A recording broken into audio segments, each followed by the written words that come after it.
काला साया। यूं तो बनारस घाट अपनी खूबसूरती के लिए बहुत प्रचलित है, पर घाट के किनारे कई राज लिए बैठे हैं। ये कहानी शुरू होती है बनारस के घाट के पास बने ममता निवास से, जहां प्रिया लाल जोड़े में ममता के घर उसकी बहू बनकर आती है। आओ आओ बहू, घर को अपने पैरों से पवित्र करो। ममता घर की दहलीज पार कर ही रही होती है कि अचानक एक बहुत गंदी सी बास पूरे घर में फैल जाती है।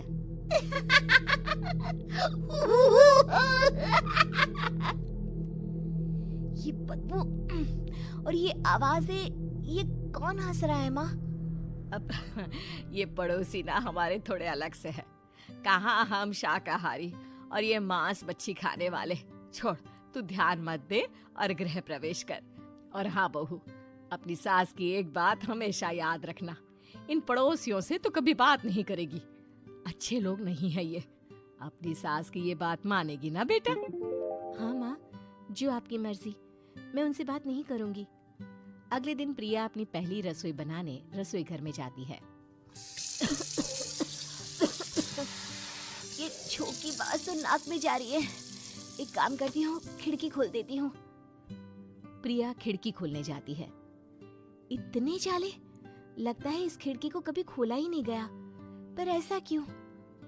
ओह, नॉन वेज की स्मेल आती होगी ना।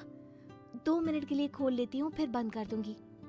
प्रिया खिड़की खोलती है। खिड़की खोलते ही उसकी नजर सामने वाले घर की खिड़की पर पड़ती है, जहाँ एक लड़की खड़ी होती है। हाथों में मेहंदी, लाल रंग की साड़ी, बिल्कुल सजी धजी, मानो प्रिया की तरह ही वो भी नई नवेली बहू हो। वो प्रिया को देखकर मुस्कुराती है। हे भगवान, माँ ने तो इनसे बात करने को मना किया था। प्रिया फौरन ही खिड़की बंद कर देती है और तवे पर चढ़े रोटी की ओर देखने लगती है, पर वहाँ रोटी न होकर मछली पड़ी होती है। ये क्या? पहली ही रसोई में इतनी बड़ी गलती। हे भगवान, अब मैं क्या करूं? प्रिया बहुत डर जाती है और फौरन रसोई की सफाई करने और फिर सभी के लिए खाना बनाने लग जाती है। जब वो सबको खाना परोसती है, सब तो ठीक है, मैं बेकार में चिंता कर रही थी। हे भगवान, ऐसे ही बस अपनी कृपा बनाए रखना। रात के वक्त जब सब सो रहे होते हैं, तब प्रिया को पायल की आवाज सुनाई देती है, जिससे उसकी आंख खुल जाती है। ये पायल की आवाज कहाँ से आ रही है? प्रिया उठकर उस आवाज के पीछे छत की सीढ़ियों तक जाती है। तभी उसे बच्चे के रोने की आवाज आती है। प्रिया छत पर जाती है तो क्या देखती है? वही लाल साड़ी वाली लड़की अपनी गोद में एक नवजात बच्चे को घुमा घुमा कर सुला रही है। तभी प्रिया की नजर उसके पेट पर पड़ती है। ओह गॉड, ये तो प्रेग्नेंट भी है। सुनिए, बच्चा सो नहीं रहा है क्या? मैं कुछ मदद करूं? नहीं नहीं, आपके घर वालों को अच्छा नहीं लगेगा, मैं संभाल लूंगी। स्नेहा की गोद से बच्चा हाथ मारकर प्रिया की गोद में आने को छटपटाने लगता है। दोनों घर अगल बगल में बने होने के कारण प्रिया उस बच्चे को गोद में ले लेती है। प्रिया के पास आते ही वो सो जाता है। बच्चे का वो स्पर्श रात भर प्रिया भूल नहीं पाती और अगली सुबह वो छत पर कपड़े सुखा रही होती है। तभी उसे एक औरत इशारा करके बुलाती है। स्नेहा कह रही थी बाबू तुम्हारी गोद में आते ही सो गया। मैं गौरी, स्नेहा की माँ हूँ। बहू, घर आना, बाबू को खिला भी लेना। शाम को जब घर पर कोई नहीं रहता, बच्चे से मिलने के लिए प्रिया छिपकर अपनी पड़ोसन के घर चली जाती है और कुछ देर बच्चे को खिलाकर वापस लौट आती है। इसके कुछ दिन बाद ही प्रिया को पता चलता है कि वो माँ बनने वाली है। ममता की खुशी का ठिकाना नहीं रहता।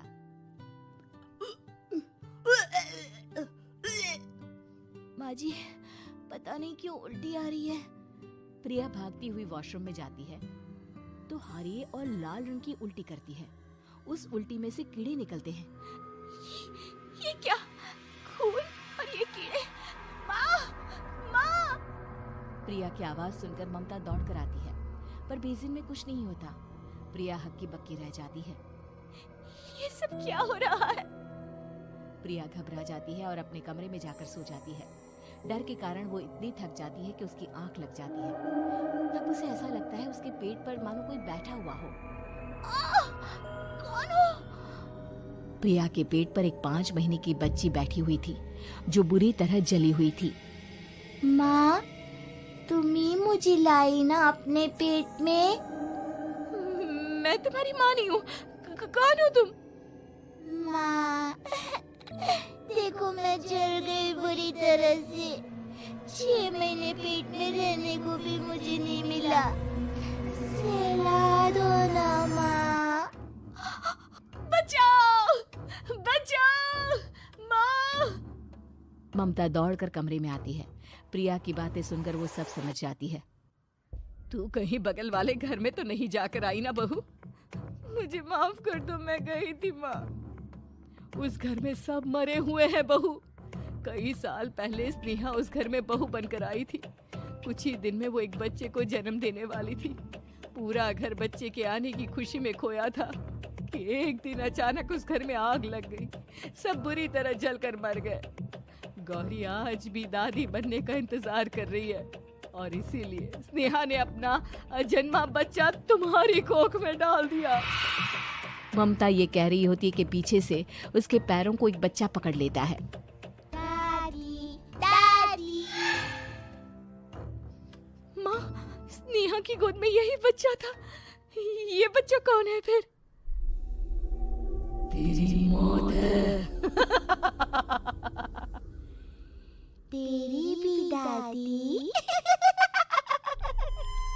जिस चीज का ममता को डर था वही हो गया। ममता निवास के ऊपर मौत ने चादर बिछा दी थी। प्रिया का पेट ऐसे बढ़ जाता है मानो 9 महीने का हो। 2 हाथ उसके पेट से बाहर निकलते हैं। बहू, संतोष को फोन कर, किसी पंडित जी को बुला बहू। प्रिया का पति भागता हुआ घर आता है। ये तो होना ही था माँ। तेरा पाप तेरे सामने आ गया तो तू सह नहीं पा रही है। स्नेहा घर में आग लगी नहीं थी, माँ ने लगाई थी, प्रॉपर्टी की लालच में। और वो बच्चा मेरी पहली पत्नी का बच्चा है, मेरा बेटा, जो कि उस आग की चपेट का शिकार हो गया था। मैंने तुमसे ये सब माँ के कहने पर छुपाया था। मुझे माफ कर दो प्रिया। तुम अगर चाहो तो यहाँ से जा सकती हो। मैं तुम्हें किसी भी बंधन में रखना नहीं चाहता। मेरी शादी हुई है आपसे, मैं आपको छोड़ नहीं सकती, पर उससे पहले हमें स्नेहा, उसकी माँ और बच्चे की आत्मा की शांति करवानी होगी। संतोष और ममता गौरी के घर जाते हैं। अंदर सब कुछ जला हुआ होता है। जमीन पर जली हुई लाशें बिखरी हुई थी। ममता रो रो कर अपनी करने की माफी गौरी से मांगती है। प्रिया स्नेहा के घर वालों का अंतिम संस्कार करवा देती है और ममता निवास फिर से आत्माओं के साए से मुक्त हो जाता है।